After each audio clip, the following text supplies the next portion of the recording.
अस्सलाम वालेकुम स्टूडेंट्स, कैसे हैं आप लोग। स्टूडेंट्स आज हम मैथ्स का चैप्टर नंबर 13 स्टार्ट कर रहे हैं, which is sides and angles of a triangle. यानी हम इसमें देखेंगे ट्राइंगल्स और ट्राइंगल के एंगल और साइड्स को जो है वो किस तरह से आपस में मेजरमेंट किस तरह से रिलेटेड होती हैं या क्या उनमें आपस में लिंक होते हैं। ठीक है, तो थ्योरम नंबर 13.1 जो हम फर्स्ट थ्योरम है वो देखें। If two sides of a triangle are unequal in length. अब यहाँ पे क्या बात की जा रही है कि कोई ट्राइंगल है, उसकी दो साइड्स अगर ले जाएं, कोई दो यानी दो साइड्स हैं वो आपस में लेंथ इक्वल नहीं है उनकी, तो यानी एक अगर 3 होगी तो दूसरी में भी 5-6 सेंटीमीटर हो या 1-2 भी हो सकती है, यानी कम होगी एक दूसरी से। ठीक है, तो जो लॉन्गर साइड है यानी जिन दोनों का जब कंपेयर कर रहे हैं, इन दोनों में से जो लॉन्गर साइड है उसके सामने जो एंगल होगा वो भी उससे ग्रेटर होगा। ठीक है, ये हमने प्रूव करना है।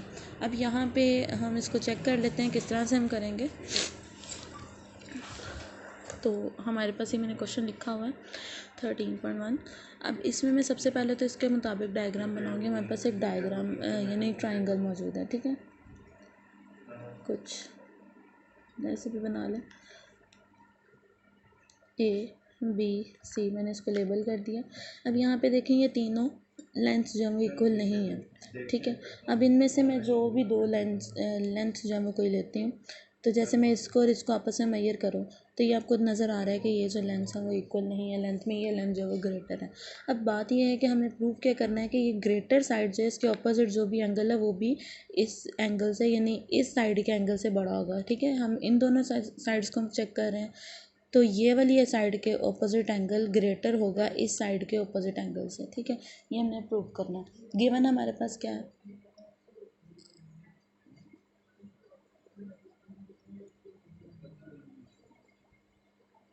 MAC यानी जो हमारे पास ये लेंथ है वो ग्रेटर है MAB के। ठीक है, ये ट्राइंगल में हमने ये चेक किया, पता चला है कि ये जो लाइन है वो ग्रेटर है। अब हमने इसमें प्रूव क्या करना है वो भी हमने बात कर ली है। प्रूव हमने ये करना है कि मेजरमेंट ऑफ एंगल बी यानी एंगल बी की जो मेजरमेंट है वो ग्रेटर होगी एंगल सी की मेजरमेंट से। ठीक है, टोटल जितना भी एंगल है ABC जितना एंगल है वो ACB से ग्रेटर है। हमने ये प्रूव करना है। लेकिन अब इसको कैसे प्रूव करेंगे, उसके लिए हम आसानी के लिए यहाँ पे जो है वो एक लाइन ड्रॉ कर लेते हैं, यानी इसको पार्ट्स में डिवाइड कर लेते हैं, जिसका एक यहाँ पे A और C के ऊपर एक ऐसा पॉइंट चूज़ करते हैं कि हमारे पास AB की लेंथ और इस जो पॉइंट है वहाँ तक की लेंथ जो वो बराबर आ जाए। ठीक है, जैसे मैंने यहाँ पे अब ये लेंथ और ये लेंथ बराबर है। ठीक है, तो आपने ये पॉइंट कोई भी ऐसे चूज़ कर लेना। मैंने यहाँ पे D पॉइंट चूज़ किया, तो ये हमने कंस्ट्रक्शन की है ताकि हम इसको फर्दर लेके चल सकें। ठीक है जी, कंस्ट्रक्शन हमने क्या किया है, ऑन AC के ऊपर हमने एक पॉइंट लिया। ठीक है, point D that such that AD is equal to AB। ये हमने यहाँ पे ये ऐसा पॉइंट देखा। ठीक है, अब हमने इसको ज्वाइन कर दिया, तो ज्वाइन करने से क्या हो गया, ये एक और ट्रायंगल बन गया। अब यहाँ पे क्या है, joining B to D so that triangle ADB is an isosceles triangle। अभी आपको पता है कि आइसोसेलेस ट्रायंगल कैसे है,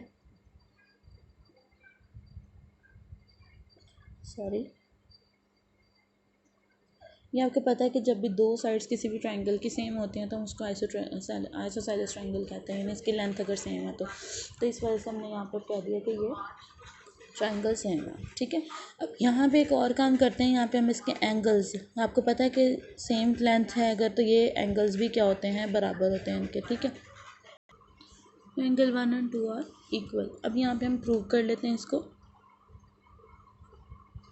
स्टेटमेंट्स एंड रीजंस। अच्छा, अब हम यहाँ पे क्या करेंगे, आइसोसेलेस ट्रायंगल को तो हम लोग डील कर चुके हैं पहले से, तो आइसोसेलेस ट्रायंगल को ही लेके चलते हैं, ट्रायंगल ABD में चेक करते हैं। इन ट्रायंगल ABD हमें ये पता है कि ट्रायंगल में जो आइसोसेलेस ट्रायंगल है तो सेम साइड्स के एंगल्स भी क्या होंगे, सेम होंगे। तो एंगल 1 और 2 आर सेम इन लेंथ। ठीक है, इसको हम इक्वेशन नंबर 1 का नेम दे देते हैं। तो यहाँ पे हम लिख भी देते हैं, रीज़न हमने क्यों क्या है कि आइसोसेलेस ट्रायंगल में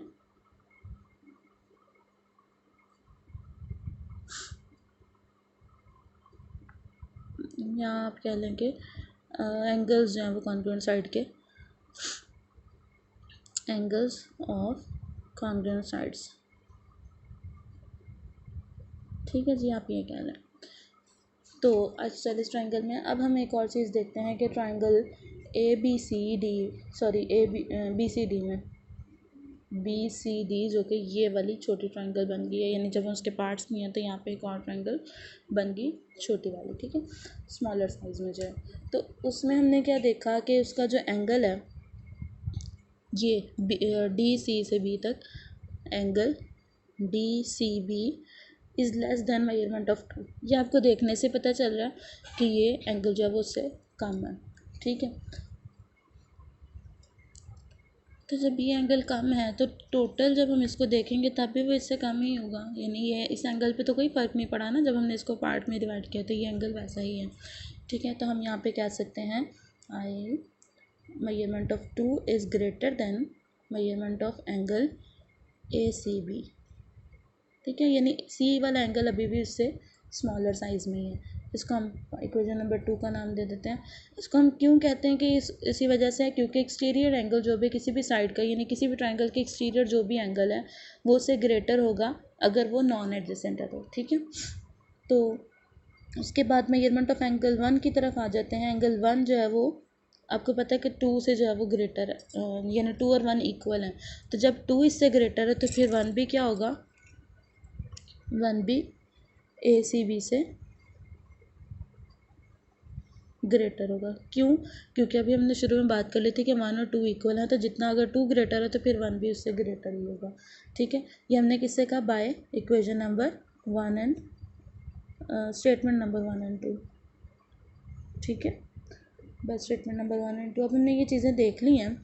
अब उसके बाद आगे देखते हैं कि इतना तो हम लोगों ने चेक कर लिया कि ये वाला एंगल जो है वो इससे ग्रेटर है, यानी जितना ये है।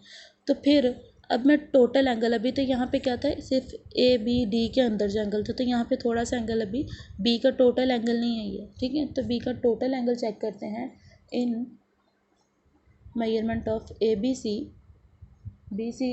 जो एंगल है वो किसके इक्वल है, measurement of angle 1 plus angle DBC, यानी B जो है वो टोटल, ये यहाँ पे कर लेते हैं, B जो है वो टोटल किसके इक्वल है, 1 के, और साथ में जितना ये थोड़ा सा पार्ट बाकी रहता है इस टोटल एंगल के इक्वल है, ठीक है।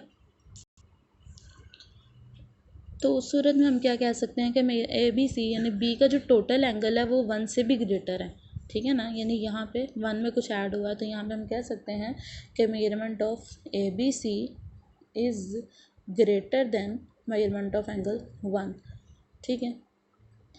अब 1 एंगल से वो ग्रेटर है, तो यहाँ पे हमने पीछे भी 1 एंगल की बात की थी, ये वाली, ठीक है, स्टेटमेंट नंबर 3 और यहाँ पे स्टेटमेंट नंबर 4, दोनों को आपस में अगर कंपेयर करें तो क्या आपको नज़र आ रहा है कि measurement of angle ABC is greater than measurement of angle 1 and also greater than measurement of angle ACB, ठीक है। ये हमने किससे देखा, बाय इक्वेशन स्टेटमेंट नंबर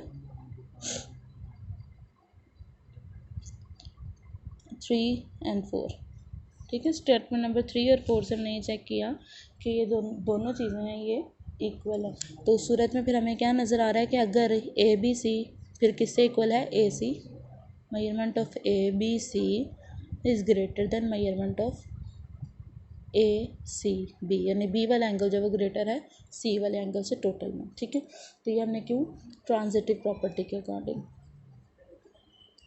ठीक है जी। ट्रांजिटिव प्रॉपर्टी के अकॉर्डिंग हम लोगों ने देखा कि ये जो दोनों एंगल्स हैं ये इक्वल है, तो ये हमने प्रूव करना था। अब इसके साथ ही एग्जांपल नंबर 1 सेम इसी तरह की है।